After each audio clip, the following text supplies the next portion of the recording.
그러다 세월이 이제 어느덧 지났습니다. 지나가지고 이제 우리 어머니 어느덧 79세가 되실 때 암이 걸렸습니다. 그래서 이제 별도로 사셨습니다. 이제 제 어머니 이제 아파트 하나 얻어들여가지고 별도로 사시고 우리는 우리대로 이제 살았는데 이제 거리는 한 30분 정도 차로 왕래하는 곳이었죠.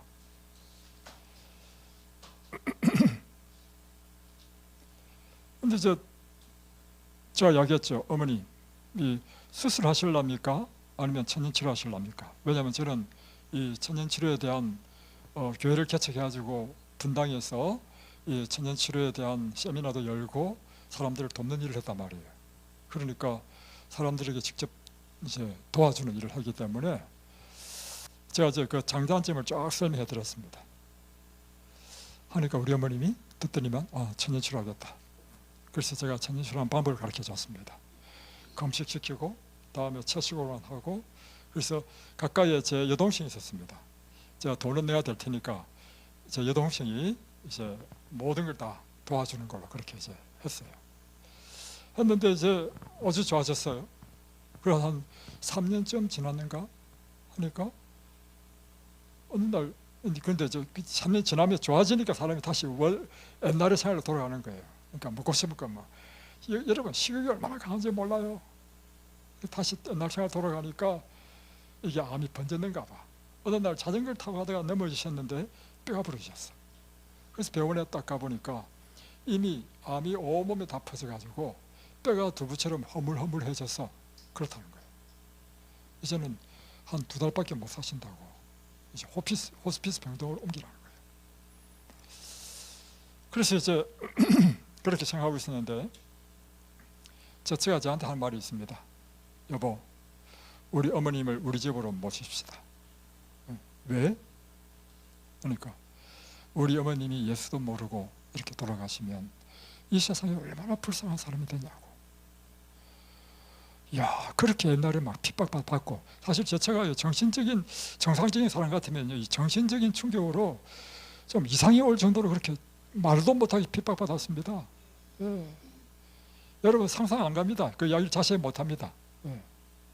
여러분이 상상할 수 없을 만큼 그렇게 핍박을 받는데도 불구하고 그 말 하는 거라.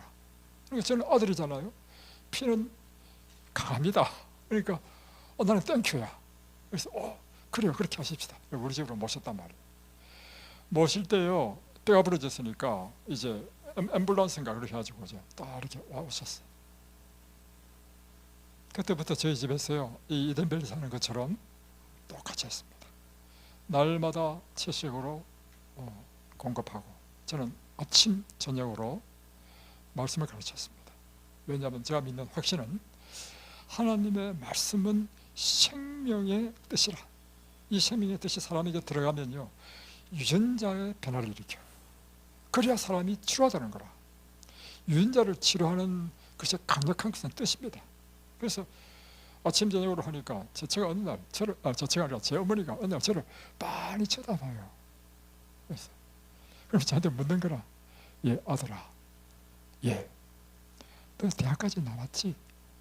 예. 대학 나왔죠. 너 대학까지 나온 애가 그런 어리석은 말을 믿냐? 이게 우리 어머니의 말씀이었습니다. 그럼에도 불구하고요, 저는 절대로 주눅들지 않고 아침 저녁으로, 이제 우리 어머니는 어쩔 수 없어. 내 말 들어야 돼. 이제 누워 계시니까. 아침 저녁으로 날마다 말씀을 가르쳤습니다. 제처는 날마다 제쳐요. 우리 어머니 드레싱 해줬는데 유방암으로부터 시작했거든요. 유방 다 괴사돼가지고 제가 한번 봤어요. 얼떨결에. 그 다음부터 제가 눈 뜨고 못 봐가지고 제가 그 다음부터 안 봤습니다. 날마다 그걸로 드레싱 다 해드리고요. 다음에 날마다 목욕 이제 어떻게 하죠? 앉혀가지고 목욕 다 시켜드리고, 다음에 또 이게 대변이 안 나오니까 제가 관념까지 다 해주고 대변까지 다 뽑아드렸습니다.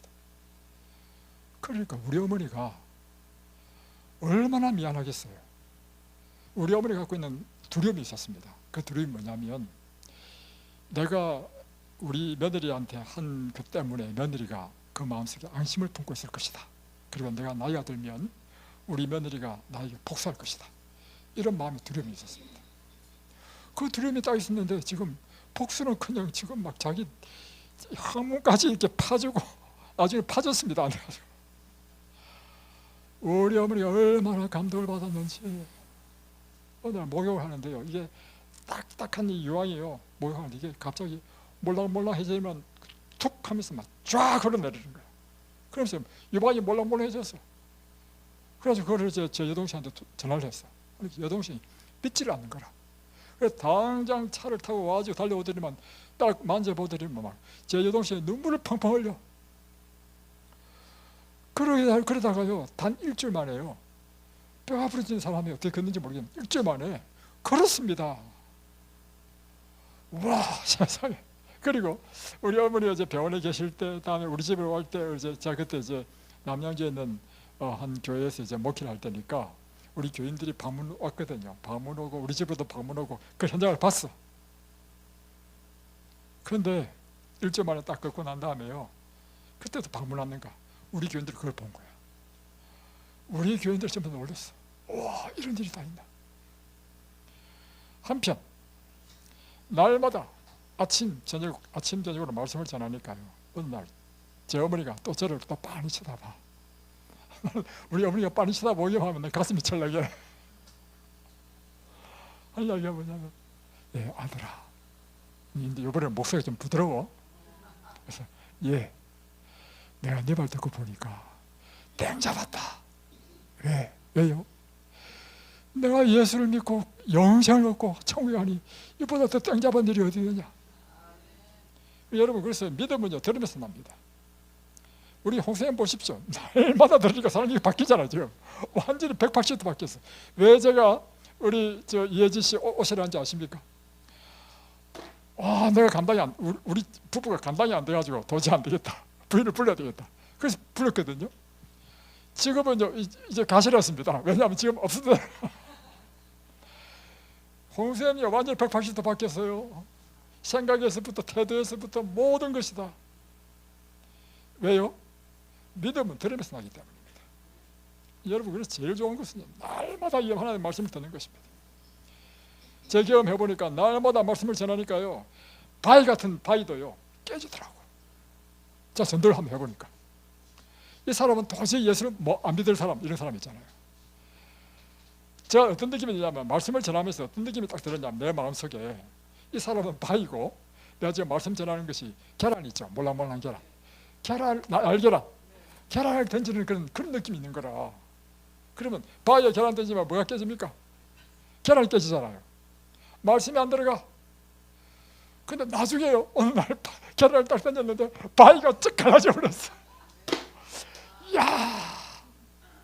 그래서 제가 갖고 있는 확신이 있어요. 뭐냐면, 그렇다고 해서 물론 제가 뭐 말씀을 잘 가르치는 사람은 아니지만 그냥 단순하게 하나님의 말씀을 계속 전하면요, 사람이 깨집니다. 사람이 변화됩니다. 사람이 거듭납니다.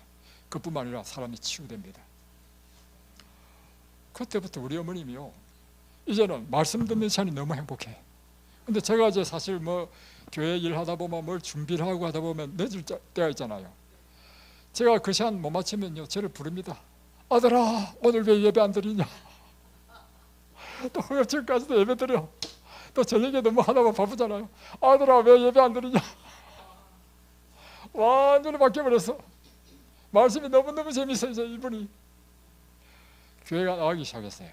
처음에 교회 나갈 때, 처음에는 이제 아프기 전에 한번 제가 모시고 갔어요.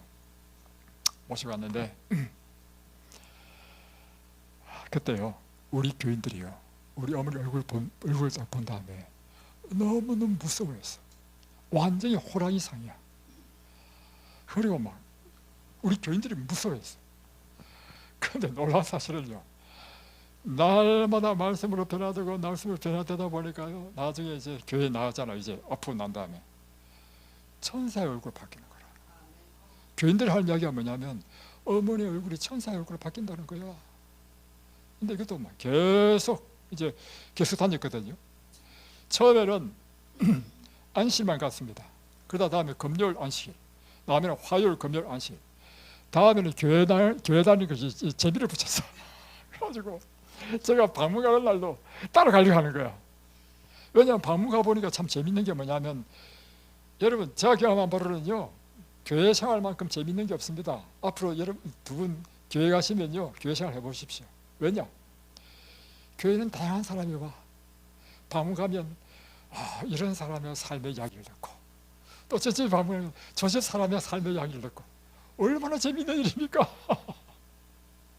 그리고 또 이 집에 가면 이렇게 음식을 해주고, 저 집에 가면 또 저렇게 또 대접한다고 해주잖아요. 재밌는 거라 우리 어머니.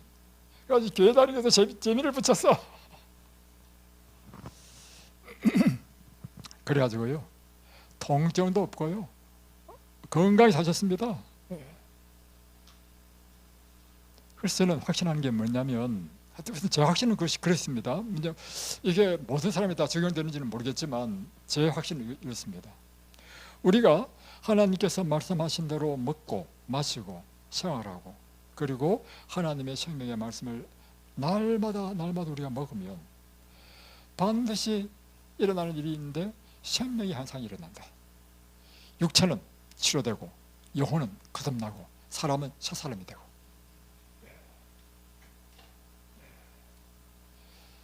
이제 드디어 이제 그렇게 1년도 사셨어요. 1년도 한 달, 2달밖에 못 사신다를 보니 건강히 사셨습니다. 그런데 그 중간에 어떤 일이 있었냐면, 우리 어머님이 이제 자기 딸 집에 좀 놀러 가고 싶다는 거예요. 그래서 내가 가슴이 철렁하는 것입니다. 왜냐하면 제 여동생 집은 또 불교를 믿어요.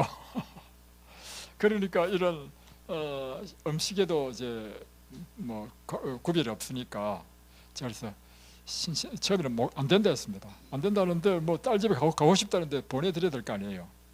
이제 신신당부를 했습니다. 어머니, 절대로 고기 드시면 안 됩니다. 그리고 제 여동생한테도 신신당부했습니다. 절대로 어머니 고기 사드리면 안 된다. 약속을 다 받았어.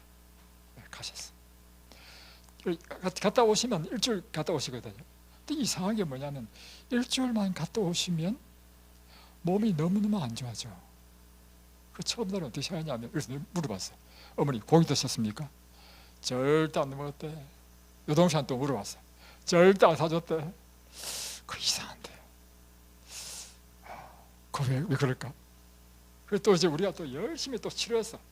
다시 우리의 생활로 해가지고 또 이제 점점 회복됐어요.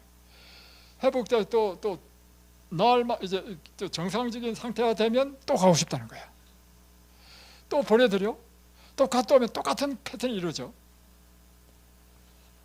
나중에요, 우리 어머니 돌아가신 다음에 나중에 그 제배가 저한테 이식축구였습니다.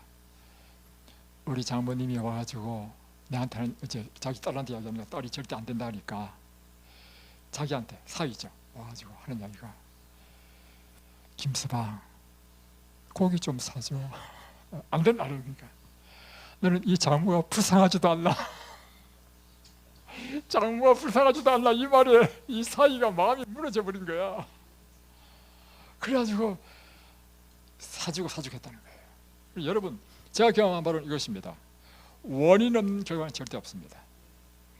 그래서 여러분이 이 건강의 법칙에 순종하면요, 반드시 건강을 회복하고 더 건강한 삶을 살고, 그러나 여러분이 건강이 나빠졌다, 그럼 반드시 이유가 있습니다. 명심하십시오.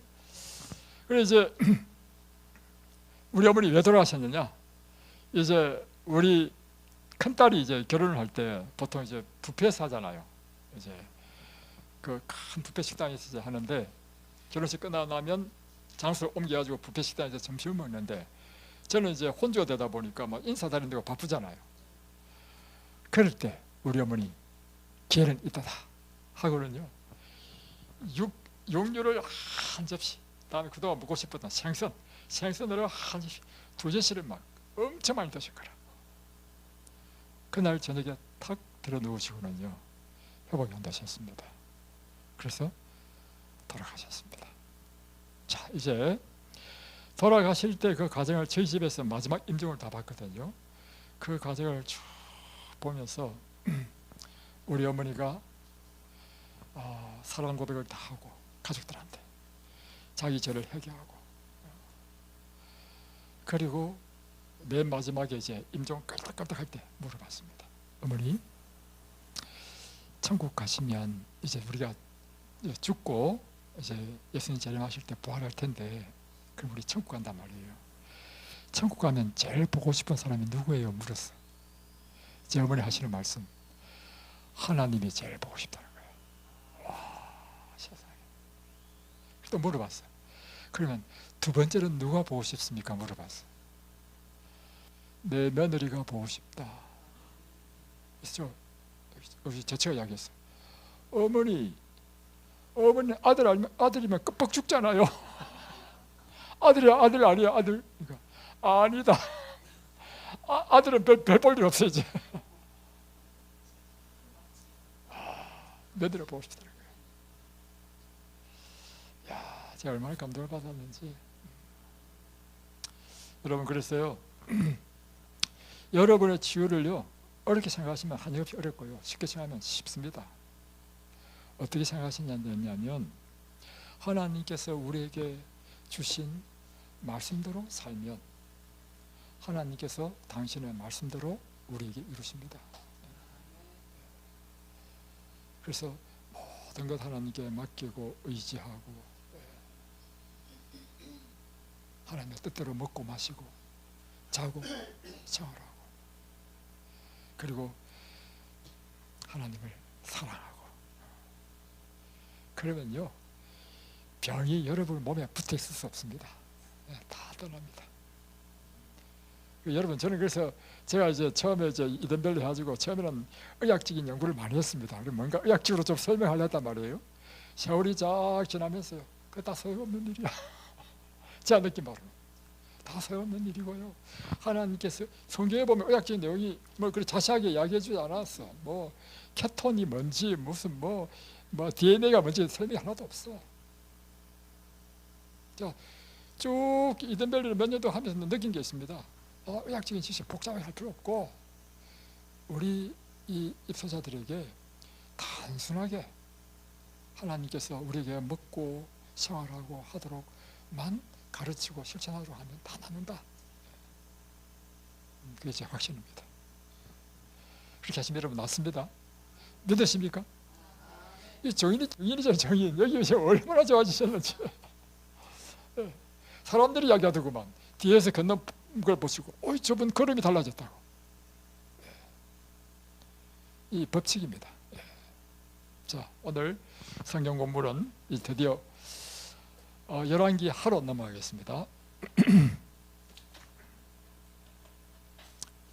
열왕기 하 우리 2장으로 가겠습니다. 바로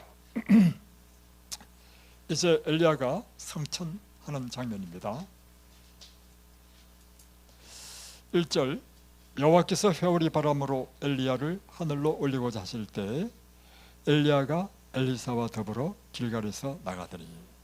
자, 하나님께서 엘리야를 죽음을 경험하지 않고 하늘로 성천시킬 계획을 가지셨고 다음에 엘리야에게 그것을 이야기했습니다. 그러니까 엘리야가 내가 하늘로 성천된다는 것을 알았습니다. 2절, 엘리야가 엘리사에게 이르되 청하건대 너는 여기 머무르라.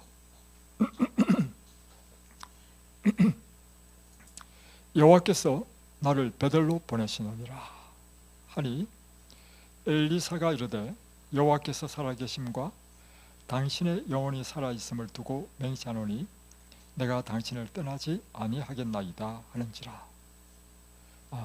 이제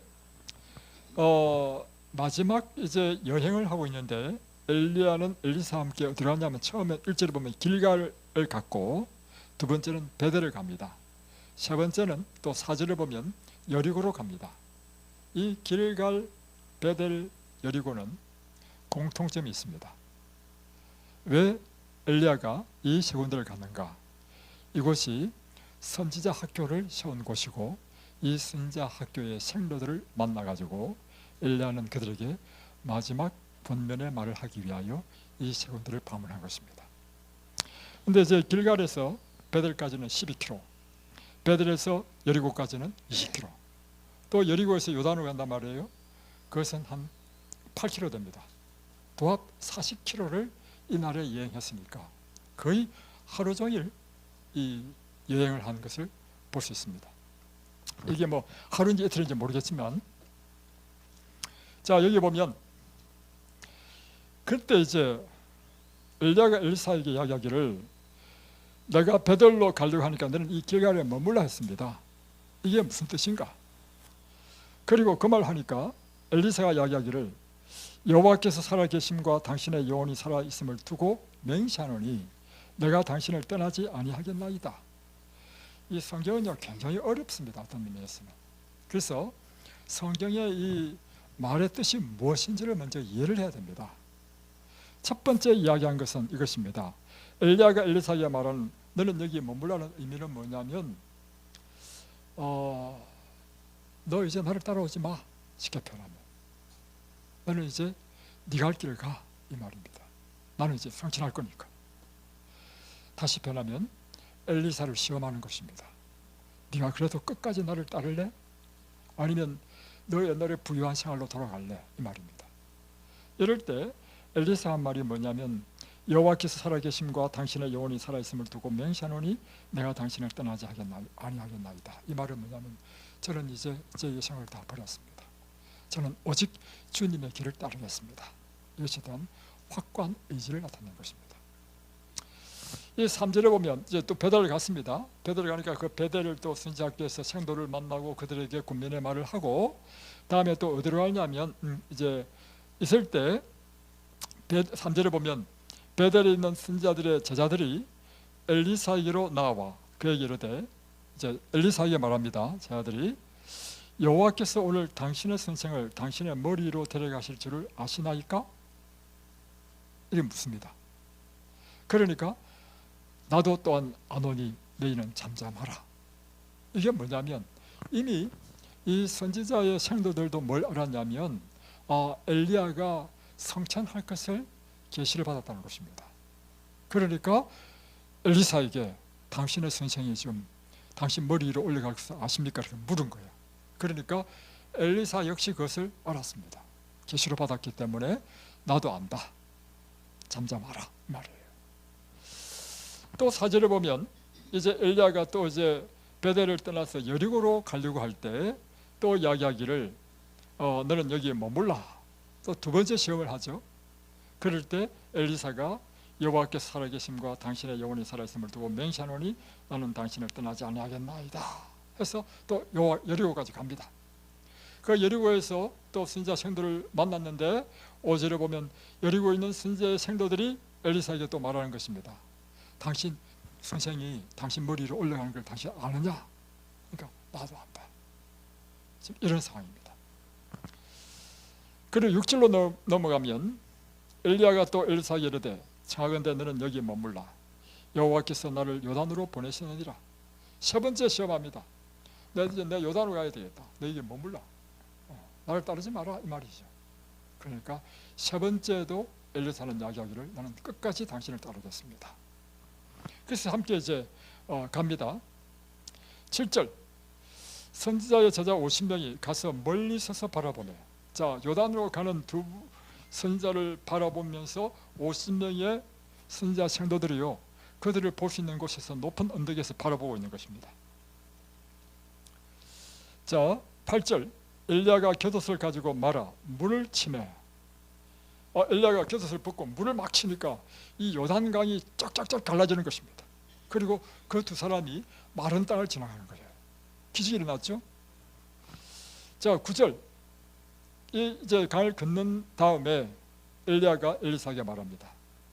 나를 내게서 데려감을 당하기 전에 내가 내게 어떻게 할지를 구하라. 내가 지금 성천할 건데 성천하기 전에 네가 나에게 구하는 것이 있느냐? 이렇게 물었죠. 그러니까 엘리사가 구합니다. 당신의 성령이 하시는 역사가 갑절이나 내게 있게 하소서. 예, 제가 구할 것이 있습니다. 당신에게 임하신 그 성령의 역사가 나에게는 갑절이나 있게 해달라고 구하는 것입니다. 그러니까 10절에 내가 어려운 일을 구하는도다. 그러나 나를 내게서 데려가시는 것을 내가 보면 그 일이 내게 이루어지려는 니와 그렇지 않으면 이루어지지 아니하리라. 내가 성천하게 되면 그 일이 이루어지고 성천하지 않으면 그 일이 이루어지지 않을 것이다. 11절 두 사람이 길을 가며 말하더니 불수레와 불말들이 두 사람을 갈라놓고 엘리야가 효리 바람으로 하늘로 올라가더라. 엘리야가 뭐 했어요? 성천했습니다. 오늘 이 사건을 가지고 좀 여러분과 함께 이야기를 나누려고 합니다.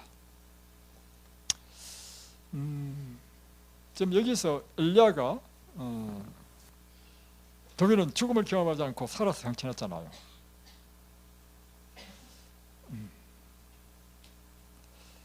어제도 이제 우리가 차에서 한 이야기가 뭐냐면 김민자 지사님이 남편 돌아가신 이야기를 하면서 아유 나는 죽음이 싫어요. 나는 죽지 않고 살아서 예수님 재림 때 성천하고 싶어요. 제가 사실은요 분당에 가지고 뉴스타트 교회를 하면서 많은 환자들을 위해서 봉사를 했습니다. 그런데 그곳에서 봉사를 하다 보면 다 어떤 사람들이 오냐면 병원에서 손 쓸 수 없는 사람들이 이제 마지막으로 교회에 온단 말이에요. 그러니까 저희들은 항상 그 사람들을 이제 좀 도와주고 케어해주고 복음을 전하고 마지막으로 복음을 받아들인 다음에 잠들면 장례식을 많이 했습니다. 장례식을 하게 되면 이제 목사는 뭘 하냐면 이제 마지막 이 고인과의 이별을 할 때 그 자리에 함께 있어서 마지막 기도를 해준단 말이에요. 이제 염이라죠. 그래서 이제 처리를 다 가지고 배옷까지 다 입힌 그 상태 아니면 그 있는 중에서 배옷을 입힌 경우도 있어요. 그러면 가족들이 마지막으로 이제 고인을 이제 만지기도 하고 이렇게 한단 말이에요. 저는 이제 마지막 기도해주고 이걸 하다 보니까 내 마음에 어떤 마음이 들었냐면 나는 꼭 살아서 성천해야 되겠다. 꼭 살아서 성천해야 되겠다.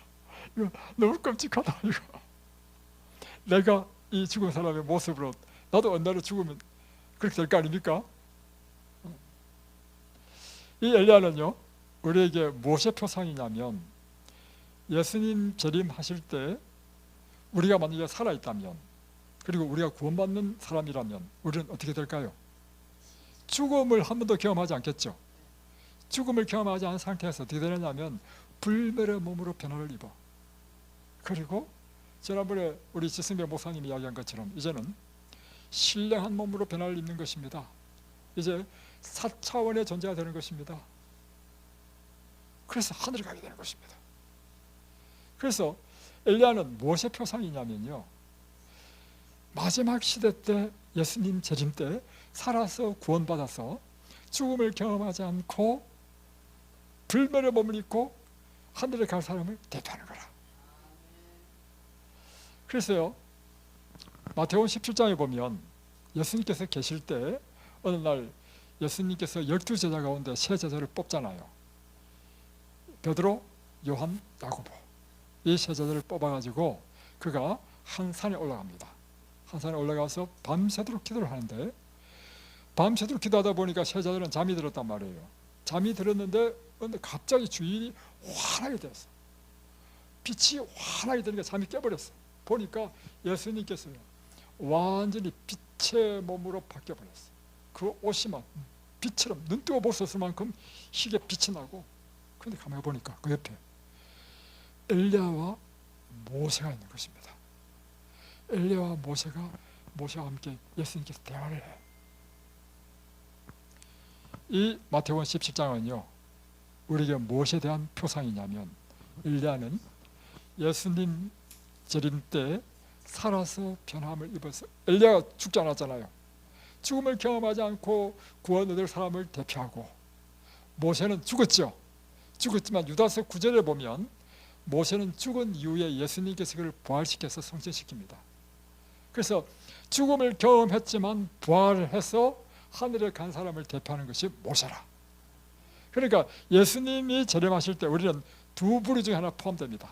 우리가 신실하게 하나님을 믿으면.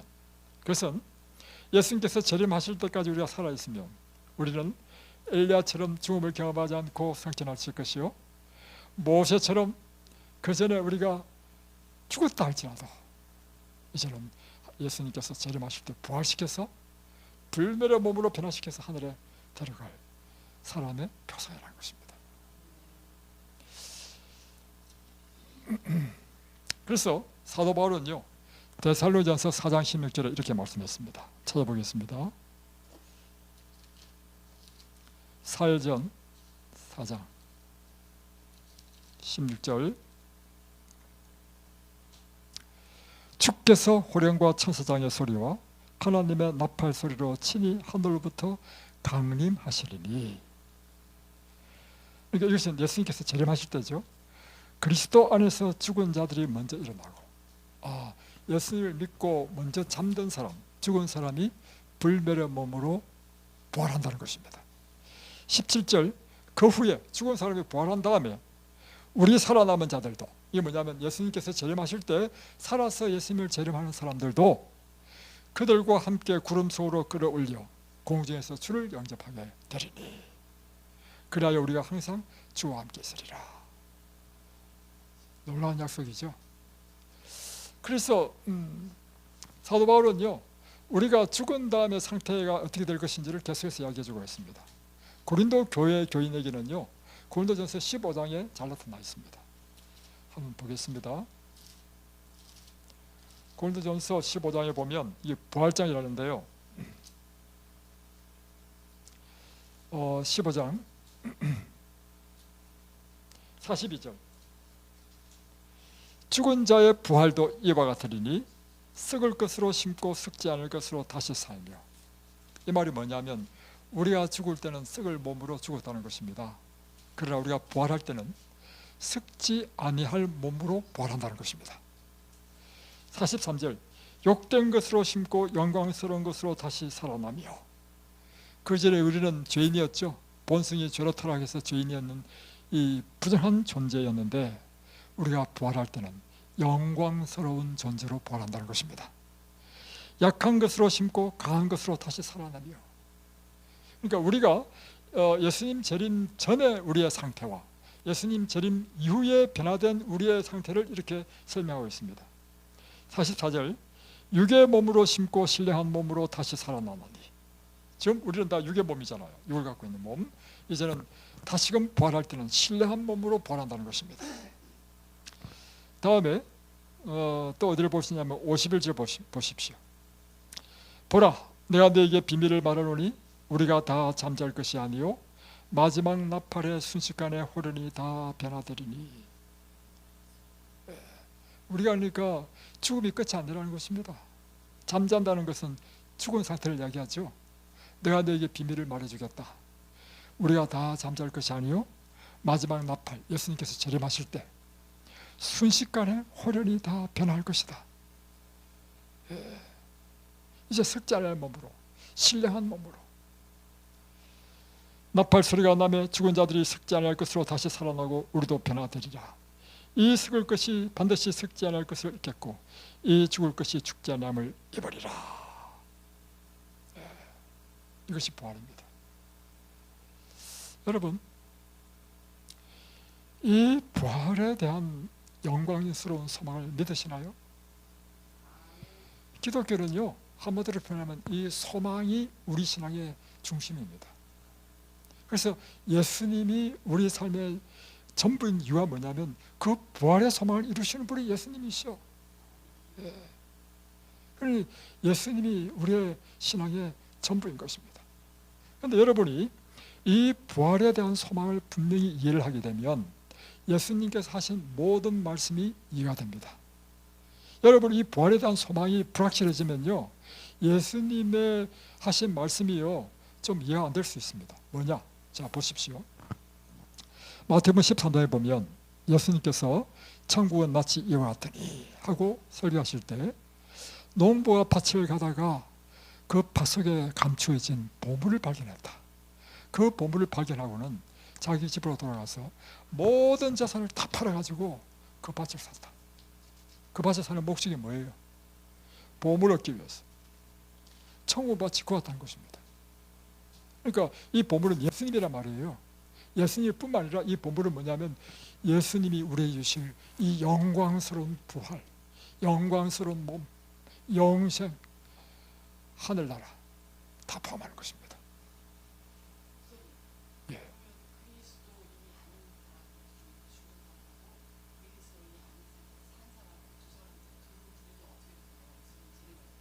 예.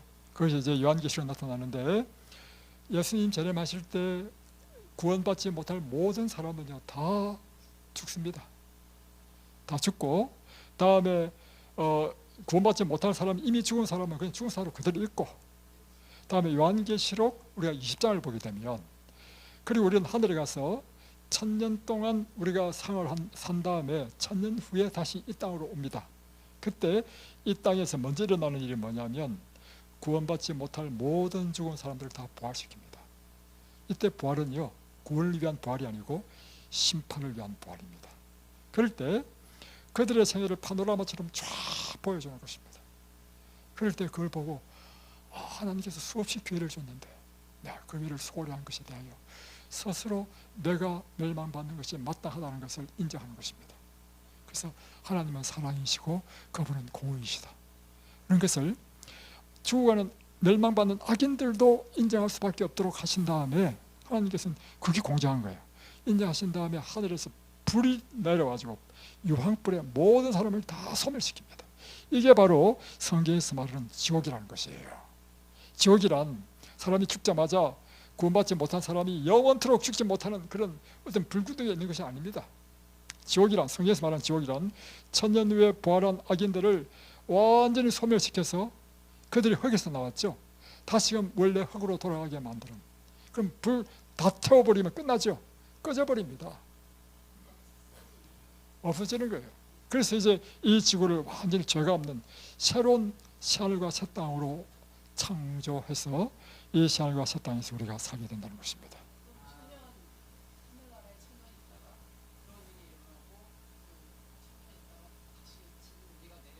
1000년째 내려올 때 그 일이 일어났고, 그 다음에 싹 다 새롭게 만든 다음에 이제 우리가 그곳에서 영원히 살게 된다는 것입니다. 이 땅에서. 예. 그러니까 예, 맞아요. 예, 예, 예. 그런데 영원히 사는데 보세요. 1000년 동안 하늘에 살 때 왜 하늘에 사느냐? 그곳에 하나님의 보좌가 있기 때문에. 그리고 1000년 후에 이 땅에 영원히 살 때도요, 하늘에 있던 그 보좌가 이 땅으로 내려옵니다. 그래서 이 지구가 이제는 온 우주의 중심이요 수도가 된다는 것입니다.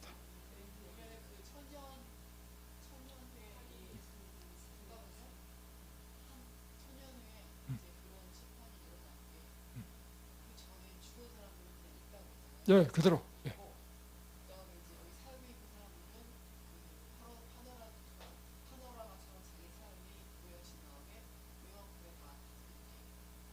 아니, 다시 정리 다시 할게요. 자, 정리 다시 하겠습니다. 일단은 구원받는 사람은 예수님 재림 때, 살아서 구원받는 사람은 홀연히 변함을 입어서 하늘에 가게 되고, 죽었지만 구원받을 사람은 부활시켜서 홀연히 가고, 그러면 이 땅에는 예수님 재림 때 그 영광 때문에요, 하늘은 정의축이 말려버리기 때문에 이 대기권도 없어져 버려. 그리고 산이 터지고 진동하기 때문에 모든 건물이 다 무너져 버립니다. 악인들은 다 죽어버립니다. 그렇죠. 그 당시 구원받지 못할 사람 다 죽고, 그러니까 그 이전에 죽은 사람하고 예수님 재림 때 죽은 사람하고 다 같이 이제 무덤에 있는 거죠, 한마디로. 그리고 1000년 동안 하늘에서 구원받는 사람이 하는 일이 무엇이냐면 심판하는 일을 하는 것입니다. 그 심판이 뭐냐면, 이 악인들은 왜 멸망받을 수밖에 없는지를 그들의 생애를 기록한 책을 놓고 모든 우주국민이 함께 보는 데서 그럴 수밖에 없구나. 그래서 다 확인된 다음에 1000년이 지나면 집행시판이 뭐냐면, 1000년 후에 이 땅에서 이제 구원받는 사람이 이 땅에 내려오는데, 내려올 때 하늘의 성 예루살렘과 함께 내려옵니다. 내려올 때 공중에 떠 있는 상태에서 지금 이 땅에 죽은 모든 악인들, 이때는 옛날에 죽었든지 예수님 재림 때 죽었든지 모두 악인이니까 모든 악인들이 다 부활합니다. 다 부활하고 그 사람들에게 파노라마처럼 쫙 보여주는 거예요. 그러니까 하나님은 사랑이시다, 하나님은 공의이시다 고백할 때 하늘에서 불이 내려와가지고 유황불이 내려와서 다 태워버리는 것입니다. 이 주가 완전히 불로 다시 완전히 다 정결케 되고 다 태운 다음에 재화되잖아요. 그럴 때 하나님께서 이 세상을 다시금 재창조하시는 것입니다. 재창조한 새하늘과 새 땅에서 이제 하늘에서 내려온 성 예루살렘과 함께 구원받은 성도들이 이 땅에서 영원히 산다. 그때 하나님의 보좌가 이 하늘과 새 땅으로 내려와서 이제 이 지구가 이 온 우주의 중심이요 수도가 된다. 이렇게 되는 것입니다. 예. 예. 예. 이 세상을 너무 정직하게 그랬어요. 예, 바로 그래요. 하나님을 몰랐다면 죄인이. 예. 사람들은요, 이 죄가 무엇이냐? 죄 중에 저는 한자로 보면 넉사자 알비자거든요. 네 아닌 거야. 그 중 하나가 뭐냐면 불신이야. 믿지 않는 것이 죄야. 여러분 말하는 착하다는 것은요, 알고 보면 다 죄인입니다. 인간이 보는 관점에서. 예, 제가 그런 이야기 한번 했잖아요. 제가 옛날에 교회 나오기 전에요, 저는 제 스스로 어떻게 생각했냐면, 나는 선량한 사람, 착한 사람이라고 생각했단 말이에요. 교회 나와서 성경을 딱 보니까요, 내가 얼마나 죄인인지 깨닫게 되는 것입니다. 지금 여러분이 말하는 저 사람 참 착해, 저 사람 구원받으면 좋겠다, 여러분의 눈으로 보니까 다 착한 겁니다. 예.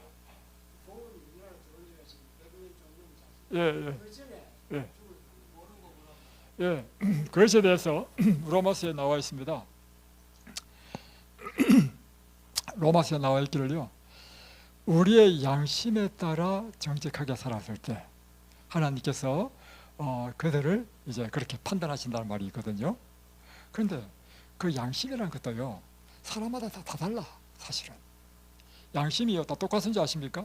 어떤 사람은 더 예민한 양심을 갖고 있는 사람이 있고요, 어떤 사람은 양심이라는 것 자체가요, 우리가 볼 때는 양심이 아는 사람이 있어.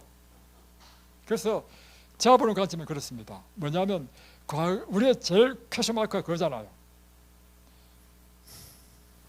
여러분이 원하는 것은 구원 받았으면 좋겠죠.